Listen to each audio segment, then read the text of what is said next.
All right. Welcome, everyone, to Heart of Entrepreneurship. This is a passion project of mine and Dave Cashin's, and we're exploring this idea that you can be an entrepreneur and build a business and be ambitious while also keeping your heart fully open and loving and uplifting those around you.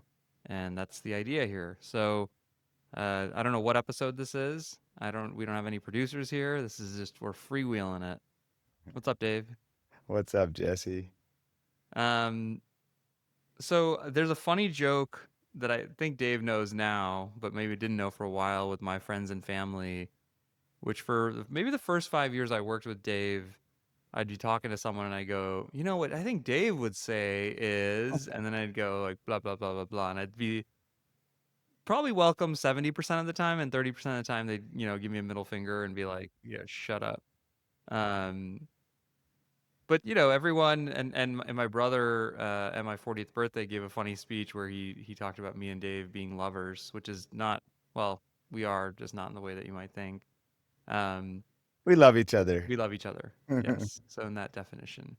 But so Dave, in my world holds a big place, and everyone knows about him.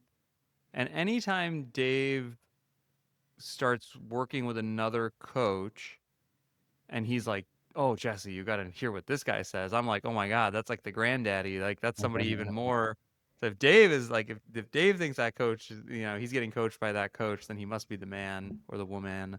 Um, and I think that's true with Diana Chapman from the Conscious Leadership Group and other folks out there. But I know recently you've been spending a lot of time with Joe Hudson, and you've gone to a lot of his events and stuff. So today was going to be kind of a unique episode where I think we're going to go through some of the stuff you've learned recently. But um, I don't know, maybe as a starting point, Dave, just kind of talk about Joe and your journey and getting to know him as a coach and what you've picked up, and then we can go into the class. Yeah. Yeah, there's a few coaches.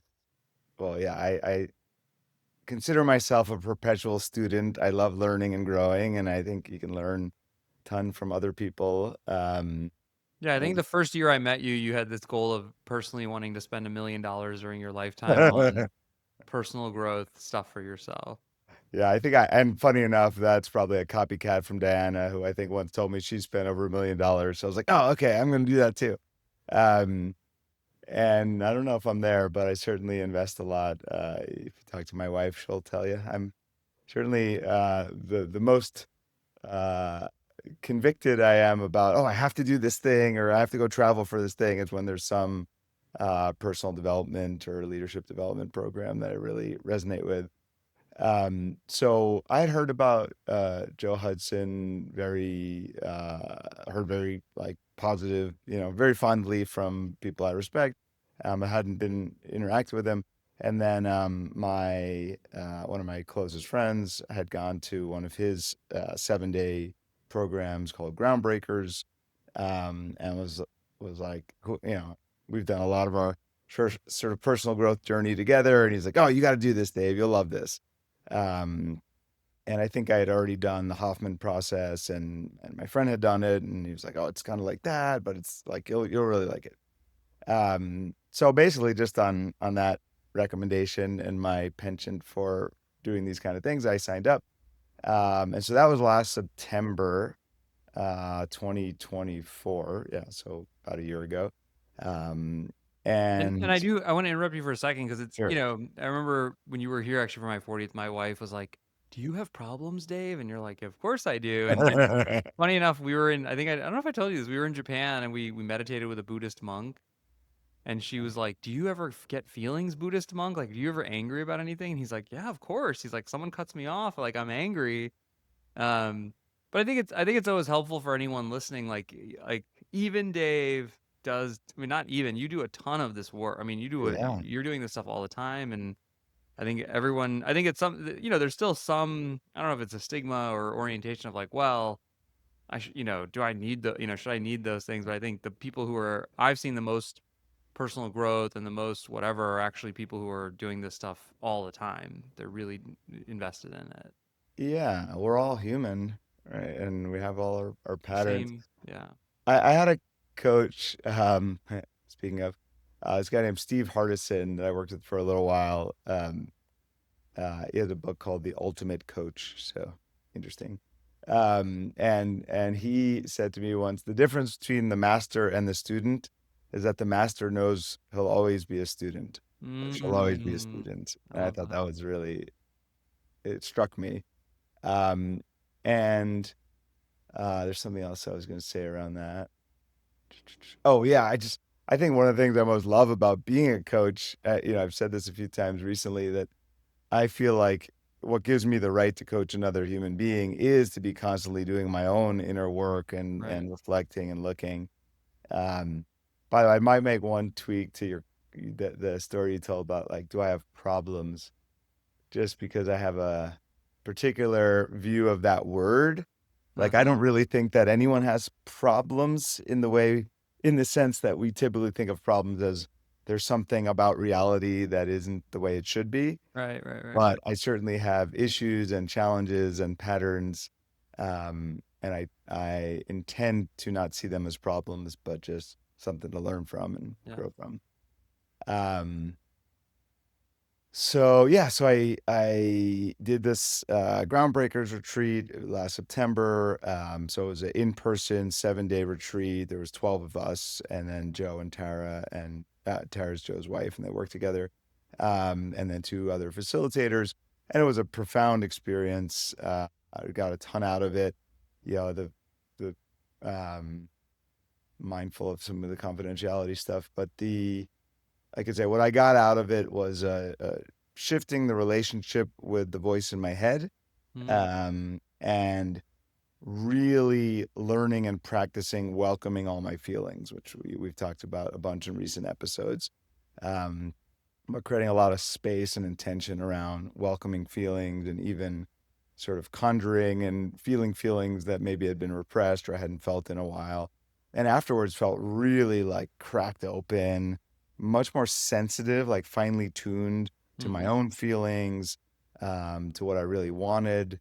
It just like felt like I could see reality more clearly. I remember going for a hike afterwards and just in awe of like the rustling of the leaves and the beauty of it and Right. that kind of experience. A little bit like if for those who've experimented with psychedelics, a little bit like a psychedelic or post psychedelic journey. So it's really powerful. And then I oh actually I think the first thing I did, sorry, just if you asked how I got introduced. Before that, I had done an online course of theirs called the Great Decisions course, Mm, which really helped me see the power of, well, one, that we actually make decisions emotionally and then mm-hmm. rationalize them. We're not really rational decision makers. And then two, just the power of, again, feeling all your feelings to get to clarity about what you really want and making decisions, as opposed to trying to make decisions to avoid certain feelings or feel certain Right. feelings. So I think that was my first entree and got a little bit of exposure to Joe through that, and then to Groundbreakers. And then he has this course called that's on his website called the Masterclass, which runs for about 10 weeks. Today is actually the last day, the last session of that class. So that's why I suggested maybe because it's so Yeah. fresh in my mind, be a good time to talk about it. And I got a ton out of it. I think that the group is called the Art of Accomplishment. That's their sort of firm. I think they do a phenomenal job designing courses. I'm really inspired by it, Mm-hmm. particularly like highly experiential, so that it's very little uh, content and a lot of practice and Exercises. experimenting Yeah. and exercises. Yeah. Um, Yeah, and it's worth. I mean, I think the exercises are usually where all just like real exercise, right? yeah. I think Yes. it's a funny thing. I always remember and notice when you can read about how to do great bench presses, Or ride a bike. or read how to ride a bike, or read how to hit a tennis racket, Yes. and there's books on all that stuff, a lot of them Yes. actually, and they're pretty specific and detailed, and none of them will actually make you better at doing, your chest will not get any bigger, your stroke will not. And I think the same is true for personal growth. And I think it happens a lot where I think people think it's the opposite. It's like, oh, okay, I get the idea now. Thanks for sharing that idea. Yeah, I'll be more aware of myself, or yeah, I'll figure out which emotions I'm not feeling. And I would just tell everyone, for me, even it's a reminder for myself, like the exercises are where all the good stuff happens. And I tend to be, this like pretty skeptical naturally, I think. Mm-hmm. And I feel like people can feel a little funny doing exercises. They can feel a little awkward or vulnerable or just like, what is this silly? And I've be at the beginning of most of mine, I feel that way, and then at the end, I'm like, oh my god, I can't believe that was like so effective. So I think shout out to exercises. Yeah, and it's funny. I often say to clients like, "Oh, if this does this feel really cheesy to you? Great. Like in Yeah, some way, like the more cheesy, the more woo-woo, the more uncomfortable, the more likely it's going to be effective because it's different from what you're already doing. That's why it feels so uncomfortable. And it's interesting the point you made too is a little meta in that I think one of the things that Joe and Tara really stand for and have recognized is that it's the in your body like somatic, felt experience that actually shifts things. So to your point, even a really robust course with like really clear, profound insights um, only gets you so far because if it's just an intellectual concept, but you haven't had the shift like somatically, you just don't shift the patterns. And one of the things I love that I'll paraphrase Tara a little bit. She said something like the unfelt feelings are the glue that keep the unwanted patterns in place. So the unfelt feelings are the glue that keep the unwanted patterns in place. And so much of what we really want in personal development and leadership development is shifting patterns that are no longer right, serving us. So even just like, oh, okay, now I'm aware of it. That is really powerful. Sometimes it'll just shift through awareness. But if there's a feeling around it you're not yet willing to feel, it's probably not going to fully shift. right. Um, so So you want me to you're on the last day of the master class. Yes. You it might be fun. You know me obviously pretty well. Like, if what are the top takeaways for me? Oh, Uh, I was gonna give the sort of outline. sure, go ahead. Yeah. Let me do that, and then I like your question. I will weave that in. So the course is, I guess, grounded in these seven core distinctions, and I really like the way they present these. Um, the first is connection over perfection. I'll go through all seven, and then we'll come back through like what they mean. The second is enjoy over manage. The third is feel over figure. The fourth is want over should. The fifth is authenticity over improvement. The sixth is empower over power. And the seventh is love over defense. And by the way, their podcast, which is called The Art of Accomplishment, is one of my favorite podcasts. And there is this is all in the Master series. There is a individual podcast episode on each of those seven. So if you want to go deeper, we can put it in the show notes. You can kind of listen to seven more podcasts about those seven things. But we'll do our best to kind of summarize and give a taste. And then yeah, I like your question, Jesse, like how they apply to you. So connection over perfection is well, one of the things I like is they're fairly intuitive. Like they kind of, it's like, well, what does that mean? Connection over perfection. That most Should people, I guess here? I'll yeah, guess that's and you fun. can That's tell a fun game. me. Rather than expecting maybe your people you work with or your partner to do everything right, you emphasize to be connected to them to maintain a loving connection, or maybe with yourself, you focus on connecting with Yeah, others versus being perfect. yeah, it's more the latter. Both are useful, but the way at least understood it is we tend to focus on, I got to do it perfectly. I got to get it just right. And that can actually um, blind us from or get in the way of just connecting with the human. And so, there's a lot of different realms of business where that shows up, obviously, in our personal life as well. I think the quintessential example they use is like a team. It's a little like the ivory tower, like a team that like we got to get the product just perfect. So they spent, a year and millions of dollars getting the building the perfect product that then nobody wants or uses, Right. as opposed to a team that connects with their market, with their Mm. people, the humans, like what do they really care about? What do they really want? What do they really need? And then builds that and iterates. And there's a lot, YC said, make something people want, get out of the building, right? There's a lot Right. of memes in the entrepreneur community around like get in Connect. contact with your Yeah. customers. But yet we still have I think a lot of people have a tendency, even just internally, like I got to just get it all perfect. Sales is another good example, right? I got to get my pitch just perfect versus, hey, let me just connect with this human. Yep. Um, and I think it was in this section where they cited this like study of I think it was used car salesman, which is funny because it's like the most, like the butt of every joke of like the most, Salesy, smarmy. Yeah. salesy, like slimy.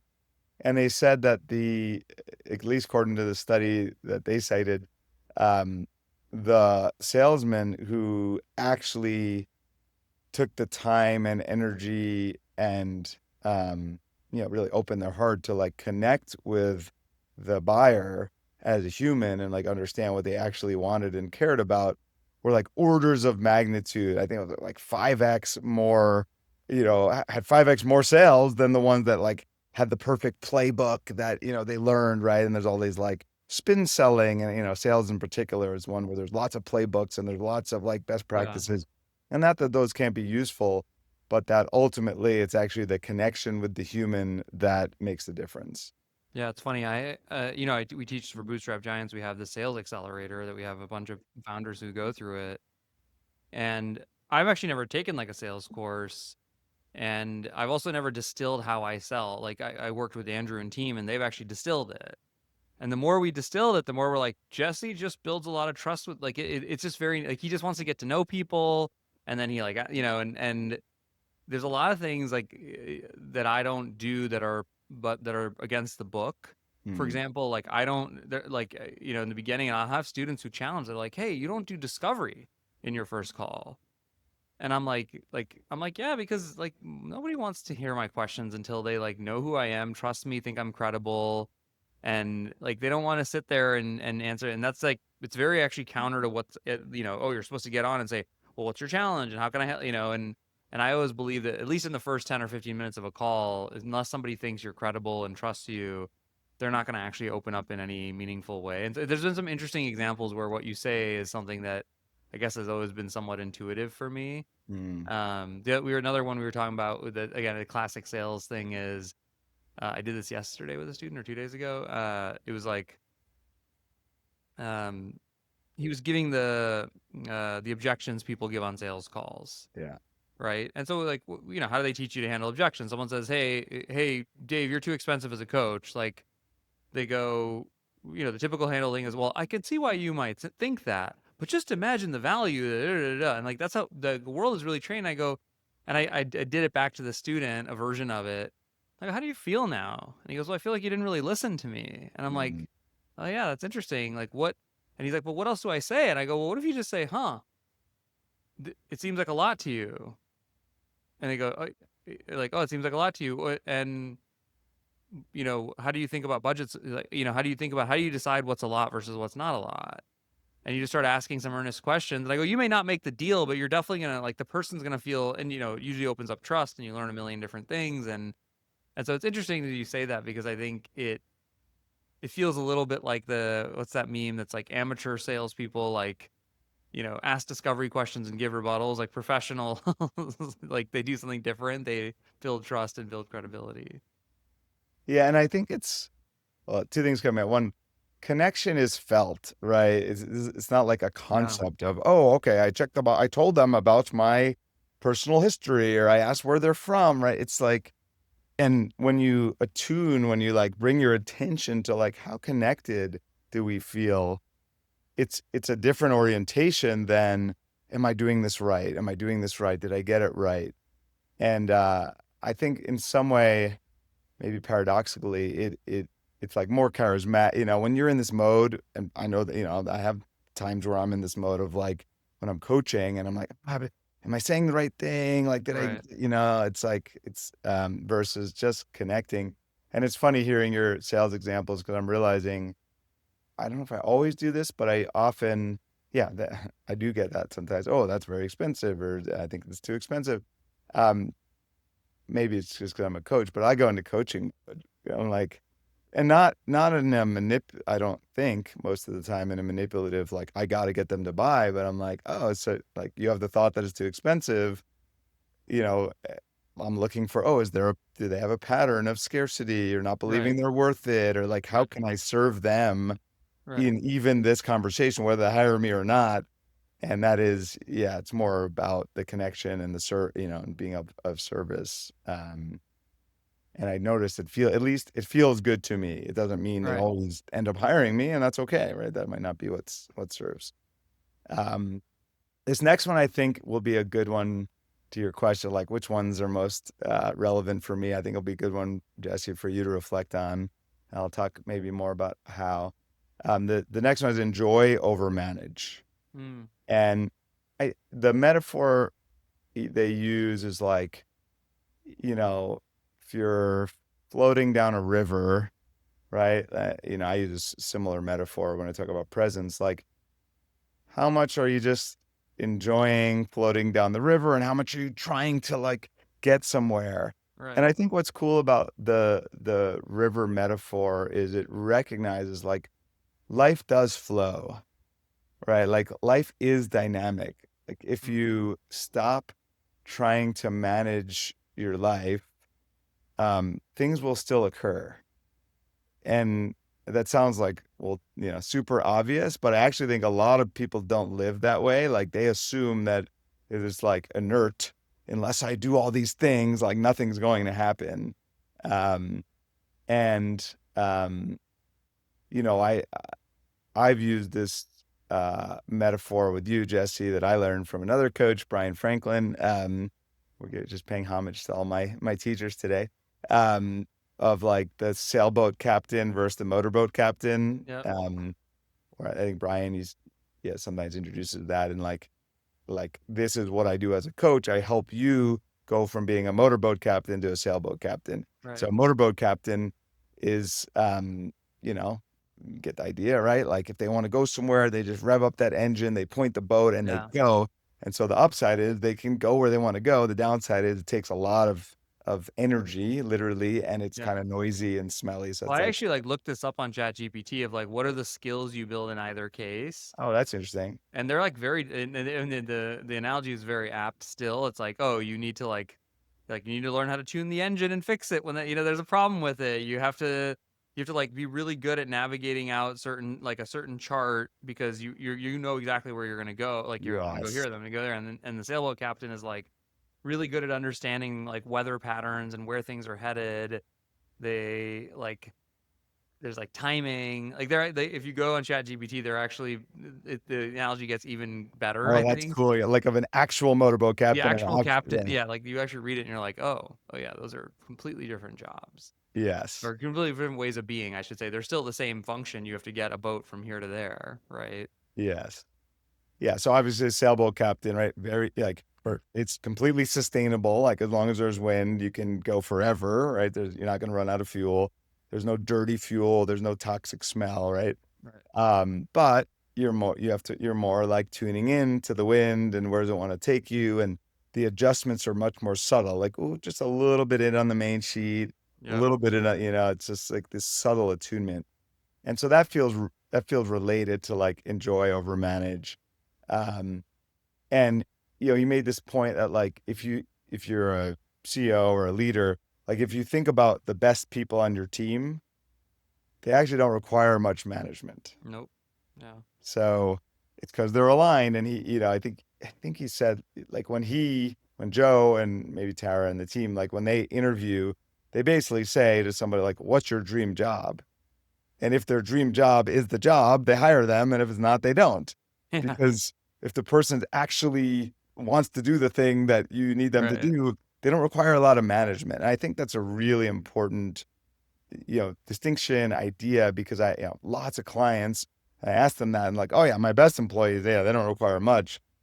But yeah, I spent a lot of time pushing and driving and I'm like, do you want to be doing that? Right. And how much of that is just, fear of letting people go and tolerating, people who aren't really a great fit out of, taking more than 100% responsibility. Oh, I feel bad. They're married or they have a kid Right. and I see a lot of clients who are managing over enjoying. And one of the ways that occurs is by keeping the wrong people in the sense that people aren't really a fit on the team. Um, Yeah, it's and then funny the other, watching when you watch kids, like I think this idea that life is just going to keep flowing and like kids are interesting because they just grow.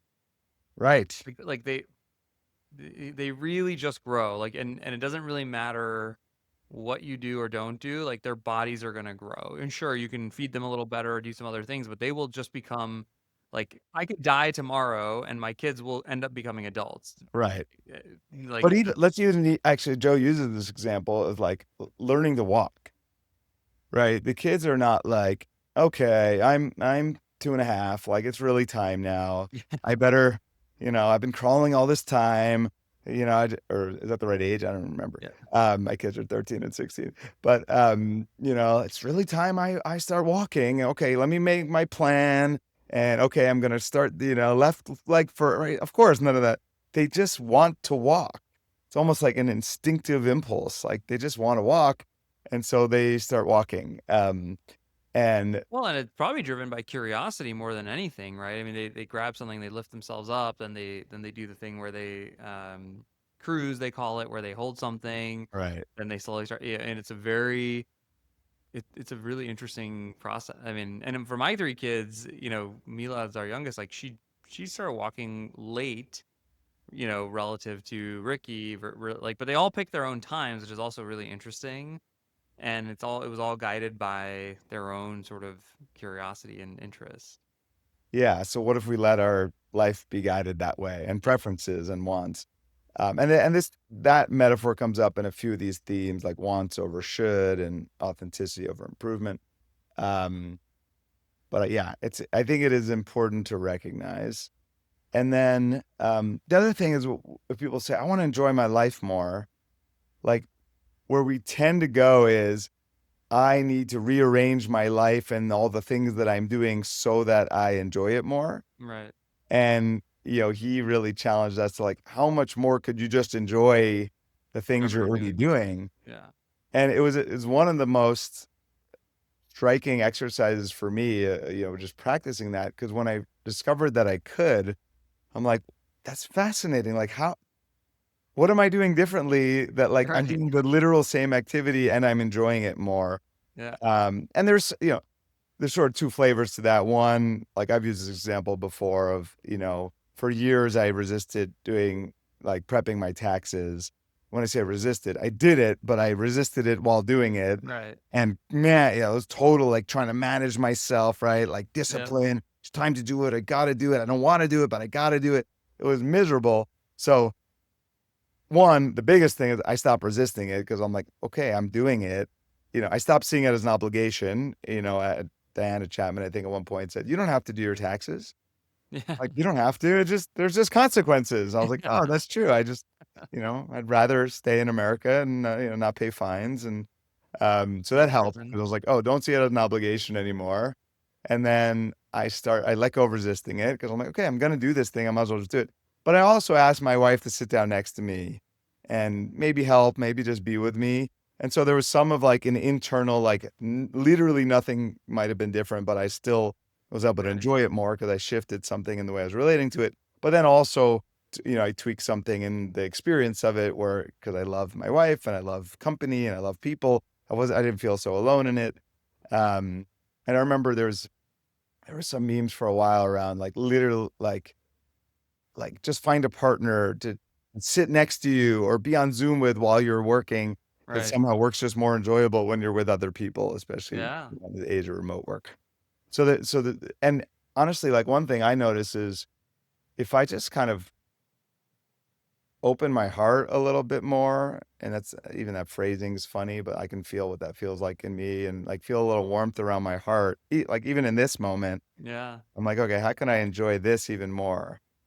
It's funny because it actually draws back to connection too. Like, oh, I can feel I love you. Like I'm Yeah. with you. We're together doing something, I can feel that, but I wasn't paying attention to that.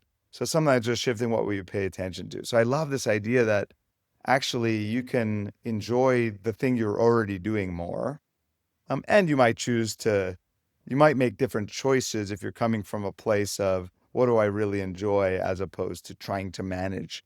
Right. He said something It really reminds me pithy. of when you smile. If you just smile, you'll feel happier, and that's the first thing. Like, hey, I'm in this meeting, some meeting about taxes or meeting about whatever, and like if I just smile or just like levity and create a little bit of levity, it always makes those things more enjoyable. And Yeah. uh, And I'm constantly asking myself that question since then, like, how could I enjoy this moment even more? How could I enjoy it? And it's cool because whether it's like in this, I don't think I'm gonna change anything externally, but I'm just like, oh yeah, this is so fun. Like just remembering how fun it is or feeling grateful or and then I think in our culture, there's especially entrepreneurial sort of hustle culture, there is this idea of like, I need to gut it out and be disciplined and yeah, manage and sacrifice. And he presents this provocative notion that really resonates with me that actually, the more you enjoy it, the more efficient and effective you are, right, right? Because think about how little effort it requires to get you to do something you enjoy, right, right? And so if you're enjoying, and even, let's just take like, I want to get to the gym. I want to start a workout routine, right? If it's like a discipline, gut, force myself, right? Like anytime um, and this will come up again in like want over should. These to me, these connect pretty deeply, but it's like we should ourselves, or there's like a natural part of us that resists it versus right. like, how could I just enjoy exercise? Oh, I'll go play tennis, Right. or like, and then it's so much more effective and efficient because there's none of this like efforting and forcing yourself to do it. Yeah. Um, okay. So by the way, I think this is a huge theme and it relates to the heart of entrepreneurship is like, could you actually, I mean, most entrepreneurs I know don't really enjoy the journey. No. And if it's true, and I think it is true, that enjoyment leads to more effectiveness and efficiency, like that's a lose-lose. Then why would you possibly be trying to manage and hustle and force and discipline your way to Yeah. success when it's both more joyful by definition and more effective to just enjoy the journey? Yeah. This feels like something we should unpack in a full I conversation. agree. I like that. All right. So feel over figure. Um, oh, noticing time. I'm going to go faster. Feel over figure. I alluded to this actually from the Great Decisions course I did. It's this idea that instead of like, um, not wanting to feel the feeling and going to your mind to try to figure out what to do, really to avoid the feeling. You just feel the feeling. And then on the other side of that is clarity about what you want to do and decision making. The most common version of this is fear. Oh God, I'm scared. I got to figure out how to win, how to Right. control Right. the outcome, right? Instead of just, oh, I'm scared, welcome fear. And then, okay, what do I want to do? Um, Yeah. I always explain this to people, like spousal stuff always comes up for me when to make these points sometimes because it's like a mm, little easier. It's like sometimes you're like arguing with your spouse about something and it's like it feels log jammed. yeah, There's just no way you're gonna figure this issue out. yeah. And then you go get ice cream and you say, "Oh, I love you and I love you too." And then you're like, "What was that? Like that's not even an issue. It wasn't like not only is it not log jam, like there's actually no issue." Yes. And it's because you maybe you felt something or like there like a feeling ended up sort of bringing clarity to that situation or I love maybe that yeah. point. And like a little to the point we were joking about earlier, like, do we have problems or not? 90% of the time, the issues my clients bring are literally not real. They're not occurring.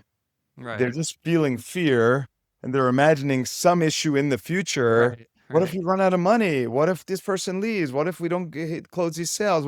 It's like, well, is that actually happening now? No. but they don't want to feel the fear. So instead of feeling the fear, they're going into the mind and trying to figure out how to solve this theoretical future problem and like control life so they don't have to feel it. And it's like it is a superpower if you learn to just feel your feelings and expand your capacity to Right. feel. Okay, want over should, and again, I think it connects pretty deeply to enjoy over manage, but maybe it's a more tactical kind of micro of it.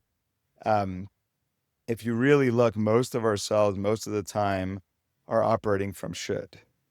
And again, clients all the time like, well, Dave, what should I do? This? What should I do? Yeah. Should I do this? Should I do that? I'm like, according to whom, right? Like, um, Yeah, I actually have a funny story about this. Because you know, obviously learned it from you and our work together, and I brought into my marriage. Well, hey, like, well, we got to do this, this, this, and this, and this. Well, what do you want to do?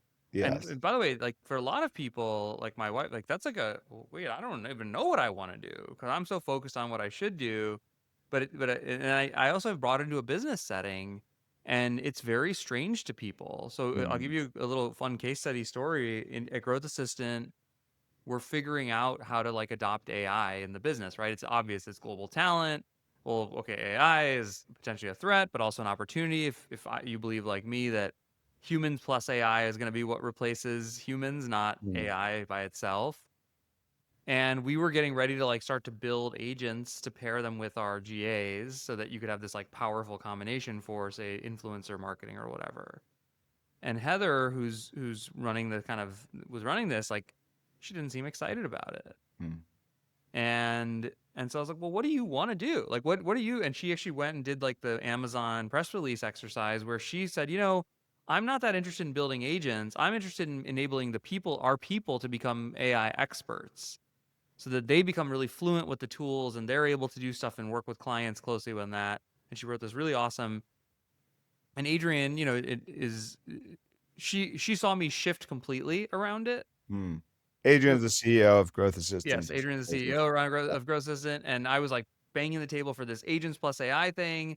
And then I was like, when I read the press release from Heather, I asked Heather, "Are you really excited about this?" She goes, "Yeah, this feels," and I'm like, "Awesome, I'm in."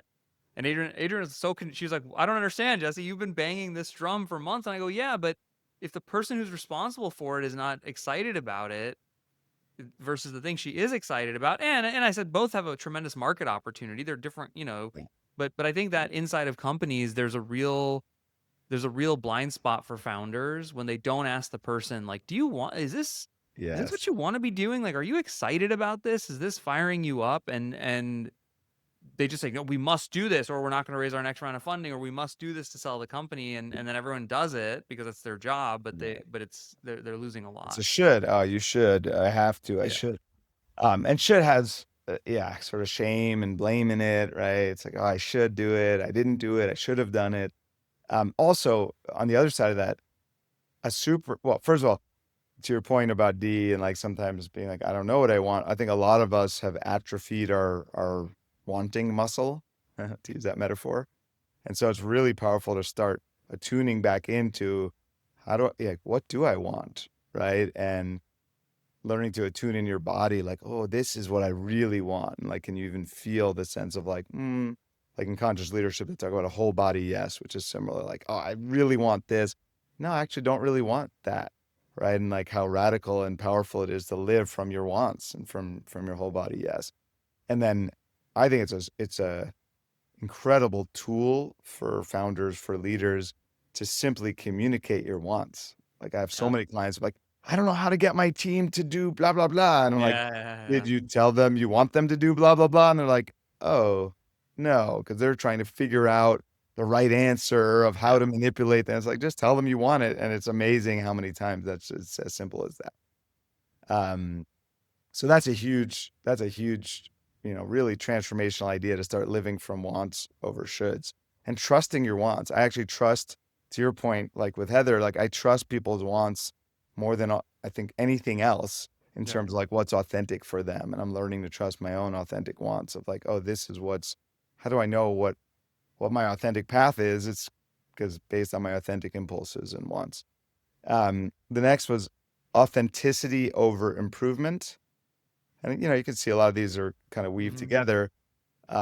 To me, this is similar to the idea of self-discovery versus self-improvement. Say more. So one way to think about it is like you already are whole, perfect, and complete. And so the journey is really about discovering that and removing what's in the way of recognizing that.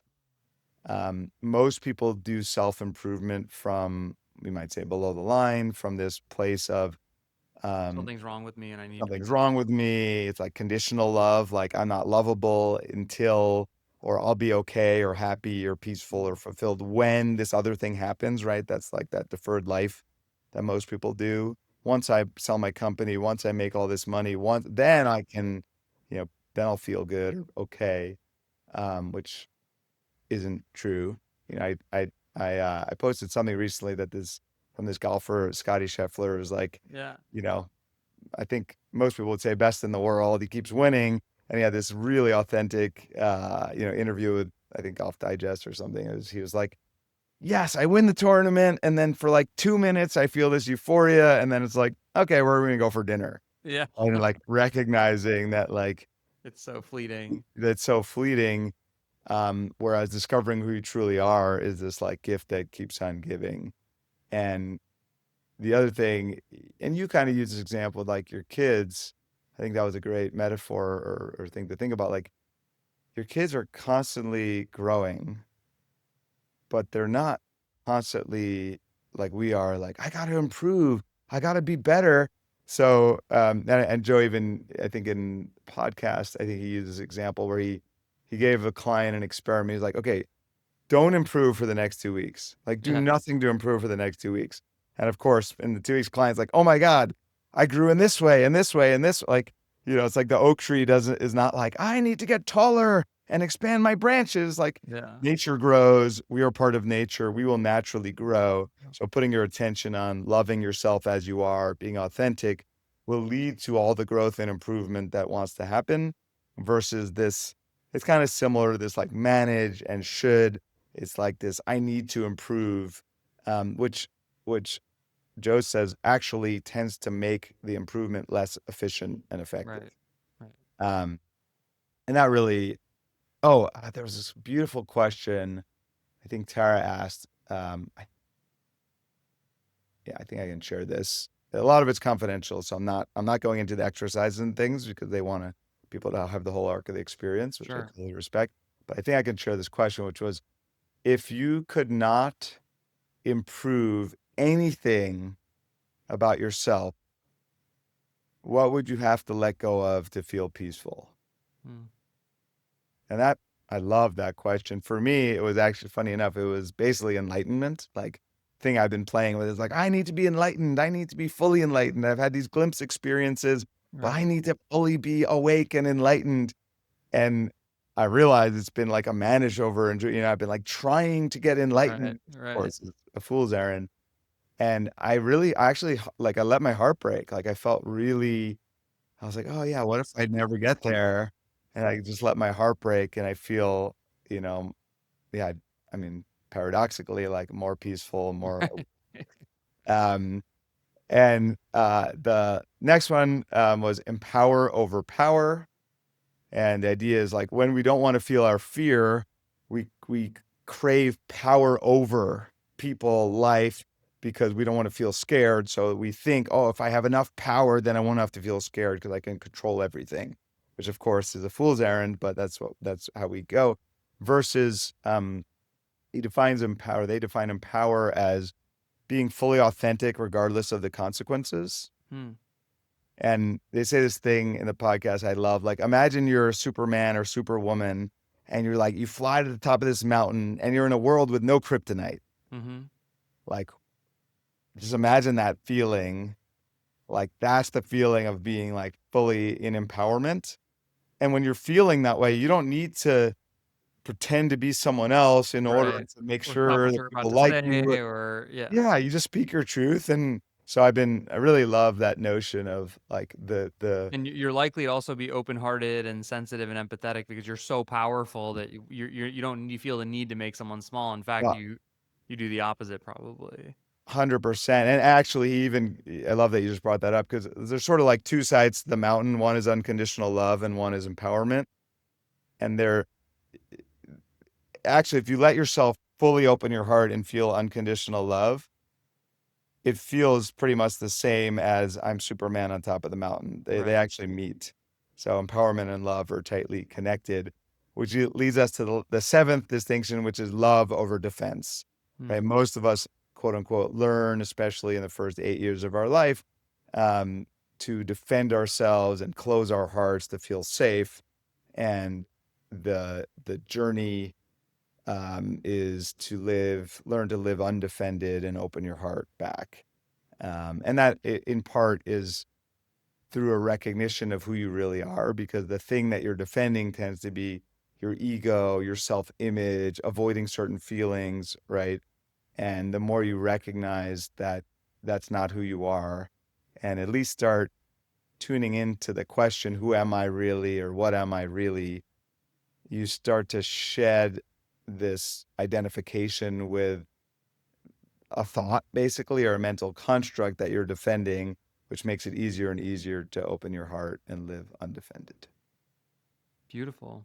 So what were they? Let's take them from the top one more time. Sure. Connection over perfection, enjoy over manage, feel over figure, want over should, authenticity over improvement, empower over power, and love over defense.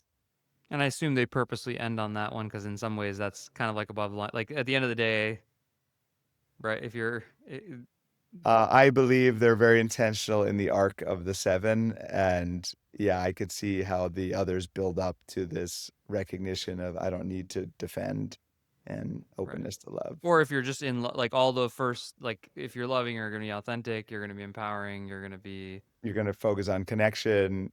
Yes. beautiful. Yeah. Well, thanks for sharing that, Dave. I think Yeah. those that can make some fun. I think there's some probably a couple of ones we can go much deeper on in the future. Yeah. Let's do it. And I'm always well, I think enjoying these things is awesome. I'm enjoying this with you. And I also I want we kind of talked about this at the top, but I want to acknowledge you. Like I think it's amazing how you're always learning and you're always trying to find these new things. And I always joke like I'm the beneficiary of it because I get the coaching session like here's the thing I saw and I'm like okay for awesome, but it really does make a difference to me and I think Mm. to everybody who is in your circle. Thank you. And, it's funny in that spirit of enjoy over manage. Like, it said so someone recently, like powder day skiing, personal growth retreat. Like those are pretty much the same level of excitement for me. I was talking to my sister recently. She's like, you're always so much happier when you're amidst some kind of personal growth course. So I literally just love it. It is my pleasure. Awesome. All right. Till next Have a great time. week. See ya.